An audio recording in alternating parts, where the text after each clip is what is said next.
guys sa grapes and strawberry farm sa Taytong Roundabout.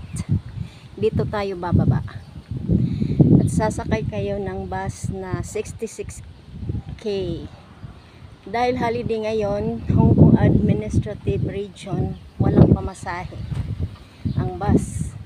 MTR bus yung sinakyan namin.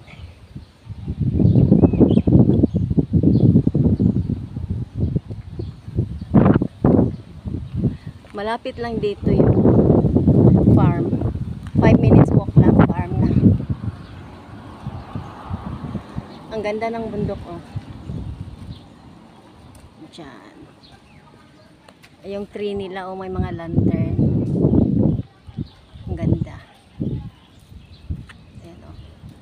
Ayan, tatlo lang kami dito. May isa pang hahabol. Ayan, sa likod lang ng court na to, guys. Ayan, nasa harap na yan, farm na yan.